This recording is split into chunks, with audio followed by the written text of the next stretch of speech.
Hello बच्चों, कैसे हो? सब मस्त। और मेरे रसगुल्लो सब टकाटक चल रहा है। आज हम बेसिक अकाउंटिंग टर्म के लेक्चर 3 की बात करने वाले हैं। मतलब आज तीसरा वीडियो है जो बेसिकली कोई भी कॉमर्स पढ़ना चाहता है स्टार्टिंग उनके लिए भी है, या जो कॉमर्स पढ़ चुके हैं बट उनको डाउट रहता है पर्टिकुलर टर्मिनोलॉजी को लेकर कि कौन सा टर्म क्या है, वो सारी चीजें हम डिस्कस कर रहे हैं बेसिक अकाउंटिंग टर्म में, जिसका ये तीसरा वीडियो है। तो चलिए स्टार्ट करते हैं इस वीडियो को। देखते हैं क्या बोल रहा है बेसिक अकाउंटिंग टर्म लेक्चर 3। अगर आपको मेरा प्रीवियस वीडियो याद होगा तो मैं इस वाले पॉइंट पर छोड़ के आया था। लेक्चर 2 जो बच्चे नहीं देखे होंगे वो देख सकते हैं। बेसिक अकाउंटिंग टर्म रे कॉमर्स क्लासेस के नाम से मेरा यूट्यूब चैनल है, आप उसको सब्सक्राइब करें और नोटिफिकेशन जो होता है उसका बेल आइकन भी प्रेस करें ताकि जो भी नया नया वीडियो अपलोड हो आपको उसकी सूचना इन्फॉर्मेशन मिलती रहे। तो हम यहाँ पर बात करते हैं सेल ऑफ गुड्स का, जो लास्ट प्रीवियस वीडियो में मैं छोड़ के फिर आज वहां से स्टार्ट कर रहा हूँ। इसके पीछे आपको purchase account, sales accounts, business transaction, stock, इस सब के बारे में बात किया गया था। आज जो बात हम करने वाले हैं ध्यान से देखेंगे क्या लिखा हुआ है, सेल ऑफ गुड्स ब्रैकेट में सेल्स। आप प्रीवियस वीडियो में देखेंगे तो वहां पर भी सेल्स का मैंने डेफिनेशन दिया है, लेकिन यहाँ पर बकायदा फिर से मुझे सेल को समझाने का कारण था कि वहां पर भी मैं बताया था कि सेल्स 2 तरह से किए जाते हैं और ये बकायदा आप खुद समझते हैं कि मार्केट में जब आप माल परचेज करने जाएंगे या कोई भी सामान परचेज करने जाएंगे तो आपको पता है कि 2 तरह से होता है। जैसे एक तो आप उधार में खरीदेंगे और फिर आप कैश दे के खरीदेंगे। तो खुद से सोचो, जब आप कैश दे के खरीदते हैं तो जो सामने वाला शॉपकीपर जो दुकानदार होता है वो उतना फेस का वैल्यू नहीं देता है। वो कोई भी कस्टमर आया, पैसा दिया, सामान खरीदा, चलते बना।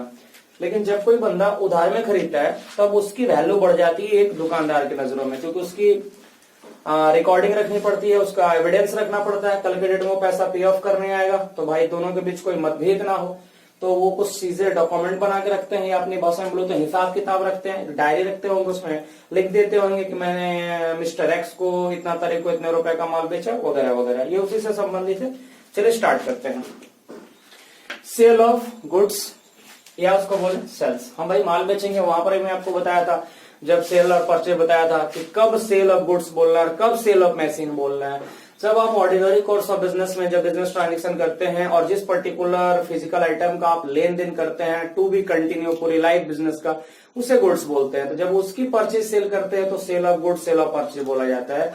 बट उसके अलावा आप किसी भी चीज को मार्केट में बेचते हैं जिसका बिजनेस नहीं करते हैं, जैसे आपने कोई पुराना फर्नीचर बेचा जो कस्टमर को बैठने के लिए लाया था, या आपने कोई भी फर्नीचर वाला आइटम या कोई भी रैक डेस्क जो भी आपने सामान रखने के लिए बनवाया था, अगर वो पुराना हो गया आपने फिर उसकी जगह नया कर लिया और पुराने को बेच दिया, तो उस समय आप sale of goods word use नहीं कर सकते हैं या परचेज ऑफ गुड्स यूज नहीं कर सकते हैं, क्योंकि वो आइटम जो है एसेट्स हैं, उसका आप फ्यूचर में यूज कर रहे हैं, आप उसको बिजनेस में इन्वेस्ट किए हैं एज ए पर्पस ताकि लॉन्ग टर्म आप उसको यूज कर सके। तो गुड्स जब भी वर्ड यूज करें तो एक बात ध्यान में रखें, क्या ध्यान में रखना है कि आप जो भी माल बेच रहे हैं टू बी कंटिन्यू उसी के लिए गुड्स वर्ड जो है यूज करें। ठीक है, चलिए तो देख रहे हैं यहाँ सेल ऑफ गुड्स में 2 पर्टिकुलर हिस्सा में तोड़ा हुआ है, कैश सेल और क्रेडिट सेल। या तो आप जो है मार्केट में जो भी सामान आप बेचेंगे, जो भी सामान आप सेल करेंगे, वो सामान या तो आप कैश में बेचेंगे या आप उसको क्या करेंगे बच्चों फिर क्रेडिट में बेचेंगे। तो अगर आप कोई कैश सेल बेचते हैं तो कैश सेल बेचने का मतलब होता है कि आप कोई भी सामान जब किसी को सोल्ड कर दिए, बेच दिए, तो आप उनसे बदले में क्या रिसीव कर लिए, कैश रिसीव कर लिए। तो इसका डेटा आप मेंटेन करें या ना करें कोई बड़ी बात नहीं है, लेकिन लोग बिल देते हैं, डेटा मेंटेन करते हैं। बिजनेस पॉइंट ऑफ व्यू से भाई हिसाब तो रखना है ना, चाहे कैश में बेचो या क्रेडिट में। लेकिन जो कस्टमर होता है उसके लिए उतना इंपॉर्टेंट नहीं होता, वो पैसा दिया, सामान खरीदा और चलते बना। लेकिन फिर भी बिल इंपॉर्टेंट है दोनों के लिए। हम इंपॉर्टेंट जो आज टॉपिक डील करने वाले हैं वो क्या डील करने वाले हैं, क्रेडिट सेल डील करने वाले। यही हमारे लिए सबसे मेन है। ठीक है, क्रेडिट सेल डील करने वाले हैं। देखिए क्या लिखा हुआ है कि goods sold on credit to Ram, Mohan, Shyam etcetera. जब हम इस तरह के कस्टमर हमारे पास आते हैं, राम, श्याम, मोहन, घनश्याम, रहीम, अब्दुल करीम, कोई भी आया, हमने उनको माल बेचा उधार में, माल हम नगद में बेचते उधार में भी, तो किस पर बेच रहे सर, क्रेडिट पर बेच रहे। क्रेडिट वर्ड हमें बहुत कुछ सिखाता है, जिसका आप देख रहे होंगे एग्जाम्पल है, एक डायग्राम मेरा यहाँ पर बनाया हुआ। डायग्राम को एक बार जब अच्छे से समझ जाएंगे तो पूरा का पूरा फंडा क्लियर हो जाएगा। क्या है देखते हैं। मान लिया एक बिजनेस प्लेस है, यहाँ पर एक स्टोर है, एक दुकान है। ध्यान से देखिएगा, ये क्या है मेरा सर, ये बिजनेस प्लेस है और यहाँ से क्या बिकता है, कोल्ड ड्रिंक बिकता है। इसके ओनर मान लो मैं नीरज सर, ये मेरा नाम है, मैं इसका ओनर हूँ, ये मेरे बिजनेस है, ठीक है। अब यहाँ पर कुछ कस्टमर आते हैं हमसे कोल्ड ड्रिंक खरीदने, उनका नाम है राम और श्याम। आप देख रहे होंगे इनका नाम क्या है, राम और श्याम, ठीक है। अगर आप ठीक से देख रहे होंगे तो यहाँ पर क्या आपको दिख रहा होगा, राम और श्याम। अब मैं नंबरिंग बाय नंबरिंग सिखाया हूं। सबसे पहले ये मेरे दुकान में आने का रास्ता है, ये नंबर 1 स्टेप है, जिसमें नंबर 1 स्टेप में इस रास्ते से राम और श्याम हमारे दुकान में आते हैं, विजिट करते हैं, ठीक है। नंबर 2 क्या है कि वो आके बोलते हैं, जान पहचान के थे कि सर आप मुझे कुछ महीनों के लिए उधार पर कोल्ड ड्रिंक दे दो, बाद में हम आपको पैसा पे कर देंगे। सेकंड स्टेप आप यहाँ पर देख रहे होंगे, cold drink sold on credit base, मैंने उधार पे अपना कोल्ड ड्रिंक बेच दिया, ठीक है। तो आप तीसरा स्टेप देख रहे होंगे, इधर से फिर कुछ आ रहा है, प्रॉमिस आ रहा है। क्या आ रहा है, प्रॉमिस, किसका, कैश पेमेंट का। आफ्टर 2 मंथ्स उन्होंने बोला सर हम प्रॉमिस करते हैं कि 2 महीना बाद हम आपको पैसा दे देंगे। लेकिन सबसे इंपॉर्टेंट होता है कि जो प्रॉमिस करता है, तो प्रॉमिस तो ऐसे मौखिक होते हैं, हाँ सर हम पर भरोसा नहीं, हम आपको मतलब सर आप हमें पहचानते नहीं हो वगैरह वगैरह।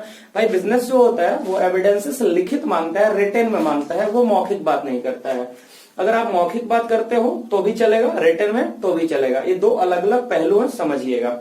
अब यहाँ पर क्या करते हैं, प्रॉमिस हो गया, ओ कैश पेमेंट आफ्टर 2 मंथ्स। अगर यहां तक मैं रुक जाता, अगर मैं सिर्फ स्टेप 3 तक रुक जाता और मैं उनको कोल्ड ड्रिंक दे देता, वो कोल्ड ड्रिंक लेके चले गए और मस्त उसको अपना जो भी है पिए, खाए, बेचे, जो करना है कर रहे हैं।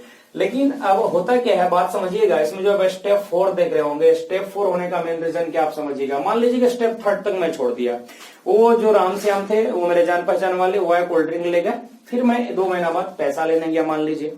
तो मैं 2 महीना बाद जब पैसा लेने गया तो मैं देखा कि राम श्याम बैठे हुए हैं और मस्त अभी तक कोल्ड ड्रिंक है, और मान लो कि अभी वो लास्ट कोल्ड ड्रिंक चल रहा था उनके पास, वो मस्त खोल के बैठे हुए भी है। मतलब क्या है कि मान लो ऐसा कि बस लास्ट पीस बचा हुआ था जिस दिन मैं पैसा लेने गया, और मस्त वो खोल के राम से हम दोनों एक एक बोतल मुंह में लगा के पी रहे, और हम जाके उनको बोलते हैं कि भाई मेरा पैसा दो, आपने बोला था कि 2 महीना बाद हम आपको 2 months after 2 months cash payment करेंगे। जब मैं वहां गया तो राम से हम बोल रहे हैं किस तरह का पैसा, कैसा पैसा, हम तो आपको पहचान ही नहीं रहे। तो वो बहुत सारे झमेला खड़ा करने लगे, यानी एक्सेट्रा बातें करने लगे। तो इन सब चीजों से बचने के लिए एक जुगाड़ है, एक मतलब एविडेंसेस चाहिए, रिटन एविडेंसेस चाहिए, जिसके लिए हमने यहाँ पर देख रहे होंगे स्टेप 4, ये नीचे में लिखा हुआ है पॉइंट 4, मैंने एक लाइन दर्ज किया, क्या एविडेंस बराबर bills of exchange debtors oblique bills receivable. अगर मैं सिर्फ स्टेप 3 तक रुक जाऊं, तो अगर स्टेप 3 तक रुक जाऊं तो राम और श्याम जो हमारे लिए डेटर्स बन जाएंगे। क्या बन जाएंगे, देखिए एरो का साइन दिया, क्या बन जाएंगे, डेटर्स बन जाएंगे।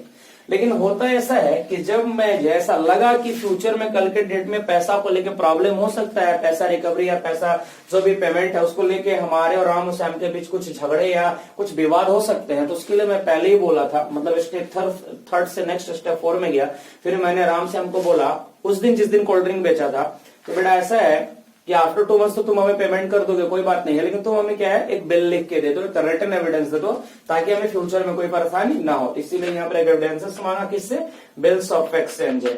अब बात समझिएगा, अगर सिर्फ मैं स्टेप 3 तक रहता तो राम और श्याम को मैंने उधार में माल बेच दिया था, फिर वो 2 महीना बाद मुझे पैसा देते।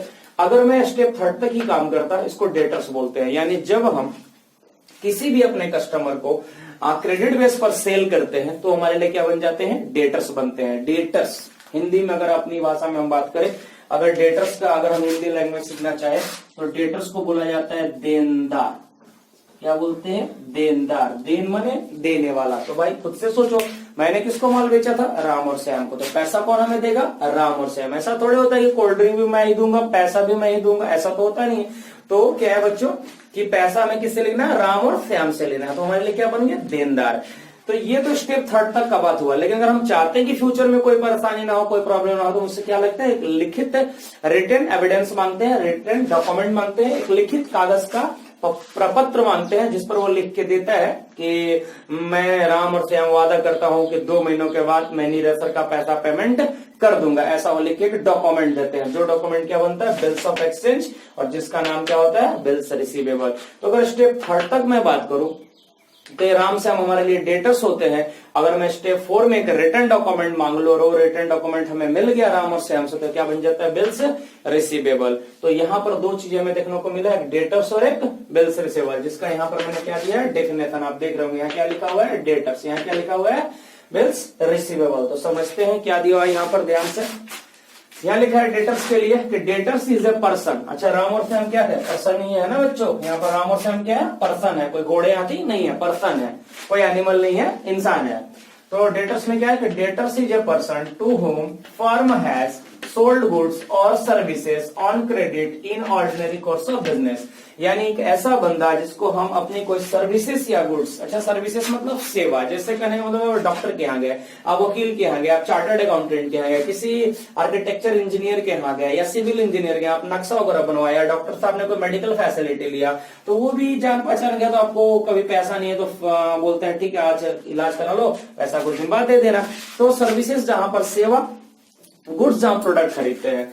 तो डेटर इज अ पर्सन, सबसे इंपॉर्टेंट वर्ड क्या पर पर्सन। डेटर एक व्यक्ति है जिसको फर्म के द्वारा उधार में मतलब गुड्स और सर्विसेज बेचे जाते हैं। और फिर ऑर्डिनरी कोर्स ऑफ बिजनेस, ये भी वर्ड बहुत इंपॉर्टेंट है, ऑर्डिनरी कोर्स ऑफ बिजनेस। अभी जस्ट इस वीडियो के स्टार्टिंग में बोला था कि सेल ऑफ गुड्स वर्ड का यूज करना है, जो हमारी ऑर्डिनरी कोर्स ऑफ बिजनेस से रिलेटेड होता है। अगर उससे संबंधित अगर हम उधार में माल उनको बेचते हैं तो क्या बोलते हैं? डेटर्स। अच्छा, आपको कोई पुराना बिल्डिंग था आपने बेच दिया, डेटर्स नहीं कहलाएगा। आपका बिजनेस था, एक बड़ी बिल्डिंग थी, मान लीजिए उसके साइड में थोड़ा सा कुछ जगह बचा हुआ था, आपने किसी और को उसको बेच दिया, उससे जो पैसा आया या वो उधार में भी रखा हुआ है, बोला कि 2-4-6 महीने बाद देंगे, तो उसको डेटर्स नहीं बोलेंगे। डेटर्स का बोलेंगे ऐसे व्यक्ति को जो वो ऐसा सामान खरीद रहा है, वैसा प्रोडक्ट या सर्विसेज हमसे ले रहा है जो इन ऑर्डिनरी कोर्स ऑफ बिजनेस आता है। इन ऑर्डिनरी कोर्स ऑफ बिजनेस का मतलब क्या है भाई? क्या है बच्चों? क्या है रसगुल्लो? सीधा सवाल कि जो हमारे बिजनेस में डेली बेसिस पे, रेगुलर बेसिस पे, टू बी कंटिन्यू बेसिस पे जो प्रोडक्ट बिक रहा है उसको हम ऑर्डिनरी कोर्स ऑफ बिजनेस में लाते हैं। फिर वर्ड क्या है? Bills receivable. देखिए, it means bill of exchange accepted by a debtor. फिर वर्ड आ गया, अभी मैं थोड़ी देर पहले समझा रहा था, यहाँ पर देखेंगे अगर स्टेप 3 तक मैं छोड़ देता तो डेटर्स कह रहा था, लेकिन जब उनसे रिटर्न एविडेंस मांग लिया तो स्टेप 3 किसमें कन्वर्ट हो गया? स्टेप 4 में। और स्टेप 4 डेटर्स को किसमें कन्वर्ट कर दिया? बिल्स रिसीवेबल में। तो it means bills of exchange accepted by, कौन इसको एक्सेप्ट करेगा? डेटर्स। डेटर्स बोले तो कौन? देखो बच्चों याद करो यहाँ पर कौन कौन था? राम और श्याम। राम और श्याम क्या है? डेटर्स है। The amount of which will be received on a specified date after 2 months। उन्होंने बोला था ना, ये स्पेसिफाइड डेट है, मतलब जब उस व्यक्ति से हम अगर बिल एक्सेप्ट करते हैं जिनको हम उधार में माल बेचे थे, उन्हें तो हम डेटर्स बोलते हैं, और हम डेटर से बिल एक्सेप्ट करते हैं, रिसिप्ट करते हैं, और आफ्टर सम टाइम हमें पेमेंट मिलता है। तो डेटर्स किसको बोलेंगे बच्चों? समझ में आ रहा है? डेटर्स उनको बोलेंगे जिन्हें हम उधार में माल बेचते हैं, शुद्ध हिंदी में बोले तो।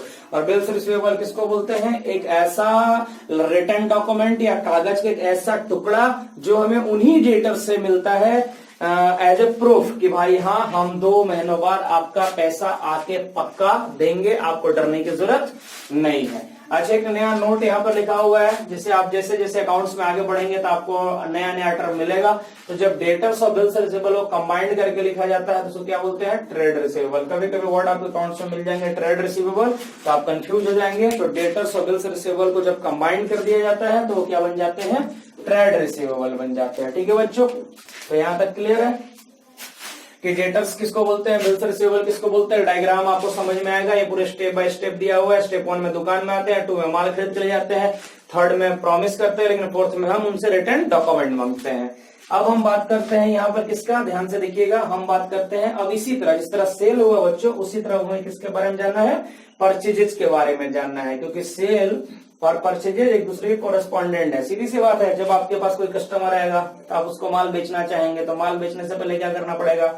माल को खरीदना पड़ता है। तो मान लो कि नीरज सर यहाँ क्या बेच रहे थे? कोल्ड ड्रिंक बेच रहे थे, तो नीरज सर भी तो किसी से कोल्ड ड्रिंक खरीद के लाएंगे, तभी तो किसी को बेचेंगे ना। आया ना बच्चों? समझ में आ रहा है मेरे रसगुल्लो? तो समझते हैं यहाँ पर क्या है? परचेजेस। जिस तरह मैंने माल बेचा, मैंने भी किसी से माल खरीदूंगा। परचेजेस ये भी 2 तरह का होता है, कैश बेसिस। अगर मैं किसी के पास गया कोल्ड ड्रिंक लेने और मैंने अगर कैश में परचेज किया तो मैं कैश दिया और क्या कोल्ड ड्रिंक लेके आ गया, कोई बड़ी चीज नहीं है। सबसे इंपॉर्टेंट है क्रेडिट बेस्ड। जब मैं किसी से उधार में खरीदूंगा तो मुझे भी अपना हिसाब रखना पड़ेगा, आया ना? भाई मैं अगर किसी और बंदे से, मान लो मैं रहीम से कोल्ड ड्रिंक खरीदा था, अगर मान लो आप यहाँ देख रहे होंगे, मैं अगर रहीम से कोल्ड ड्रिंक खरीदा और रहीम से कोल्ड ड्रिंक खरीद के ले आया, तो रहीम को मैंने पैसा तो दिया नहीं था, रहीम तो उधार में हमको दिए थे, मतलब रहीम से हम उधार में परचेज किए थे, क्रेडिट बेस पर परचेज किए थे। अगर हम उनका रिकॉर्ड नहीं रखते और कल पैसा देने जाए तो कल के डेट में कुछ भी प्रॉब्लम हो सकती है। जैसा वो बोल सकते हैं हमने इतने का माल आपको दिया था, मैं बोलूंगा नहीं इतने का तो माल आपने नहीं दिया था, तो उसके लिए हमें क्या चाहिए, एविडेंस चाहिए। तो देखिए सेम डायग्राम यहाँ पर यही बनाया हुआ है, ये सेल है, बेचना या परचेज है, खरीदना है। देखिएगा यहाँ पर स्टेप 1 ये बिजनेस प्लेस है, इसका ओनर रहीम है, मैं नीरज सर हूँ और इस रास्ते के यहाँ इस दुकान में आता हूँ। ये क्या होलसेलर है। तो स्टेप 1 क्या है सर, मैं इस दुकान में आया। स्टेप 2 क्या है कि cold drink purchase on credit. मैं रहीम से बात किया, बोला भाई 2 महीने का मोहल्लत दे दो, हम 2 महीने में माल बेच के आपका पैसा दे देंगे। तो उन्होंने हम पर भरोसा करके क्या कर दिया, कोल्ड ड्रिंक हमें दे दिया। स्टेप 3 क्या है सर, एविडेंसेस बराबर बिल, प्रॉमिस बराबर क्या है सर, प्रॉमिस बराबर कैश, पेमेंट आफ्टर 2 मंथ्स। क्योंकि मेरे पास जगह नहीं था तो मैं थोड़ी शॉर्ट में ये जो 3rd और 4th स्टेप था इसमें इसका 3rd में सारा अटैच कर दिया। मैं एविडेंस के तौर पे पहले उनको क्या बोला, प्रॉमिस किया कि भाई मैं कैश आपको पेमेंट कर दूंगा आफ्टर 2 मंथ्स, डरने की जरूरत नहीं है। लेकिन सामने वाले बंदे ने बोला कि भाई आपको लिखित देना पड़ेगा एविडेंस। हम लोग जो है भरोसा करते हैं, लेकिन बिजनेस में सारा काम लिखित होता है, रिटर्न होता है, इसलिए आपको रिटर्न डॉक्यूमेंट देने पड़ेंगे। तो मैंने भी इनको लिख के रिटर्न डॉक्यूमेंट दे दिया। तो यहाँ से भी आपको 2 चीजें सीखने को मिलेगा। जिस तरह यहाँ से आपने देखा था कि आराम से हम क्या बन गए थे, डेटर्स, और फिर ये जब स्टेप 4 में गए तो क्या बन गया था, बिल्स रिसीवेबल। ठीक उसी प्रकार अगर आप देखेंगे तो जो मैं यहाँ नीरज सर हूँ वो इस मिस्टर रहीम के लिए क्या बन गया बच्चों, क्रेडिटर्स। मैं यहाँ लिखा नहीं था, आपके सामने लिख रहा हूँ, क्या बन गया, क्रेडिटर्स। अगर मैं स्टेप 3rd तक ही रहूं, अगर इनके हिसाब से चलो, अगर मैं स्टेप 3rd तक रहूं तो ये हमारे लिए क्या बने थे, डेटर्स। तो उसी तरह स्टेप 3rd के हिसाब से मैं रहीम के लिए क्या बन गया, क्रेडिटर्स। लेकिन अगर मैंने एविडेंस जो है वो रिटर्न डॉक्यूमेंट में दे दिया, बिल्स ऑफ एक्सचेंज के अंतर्गत में दे दिया, लिखित दे दिया कि हाँ मैं आपको लिख के देता हूँ, वादा करता हूँ कि 2 महीने बाद आपका पेमेंट कर दूंगा।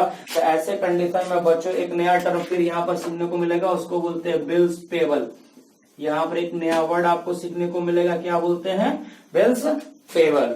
तो ये जो टर्म थे वो सेल और परचेज से रिलेटेड थे, बेसिकली उसका जो क्रेडिट पार्ट था उससे रिलेटेड थे, जिसमें हमने 4 नया टर्म सीखा। डेटर मतलब डेटर्स और क्रेडिट, डेटर्स और बिल्स रिसीवेबल, ये तो हो गए।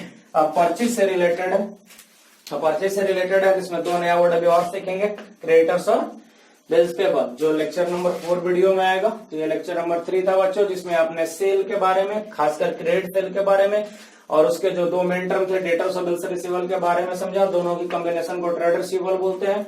ठीक इसी पे अगर आपने परचेज का भी डायग्राम देखा, क्योंकि कोई भी बिजनेसमैन माल बेचने से पहले क्या करता है, खरीदता है। ये खरीदने की पूरी प्रोसेस थी, और इसके अंतर्गत 2 नया वर्ड निकल के आए, कौन कौन, क्रेडिटर्स और बिल्स पेबल। तो ठीक है बच्चों, अब लेक्चर नंबर 4 वीडियो का इंतजार करेंगे, उसमें हम इन 2 टॉपिक को डील करेंगे और कुछ नया टॉपिक भी लेके आएंगे। तब तक के लिए बाय।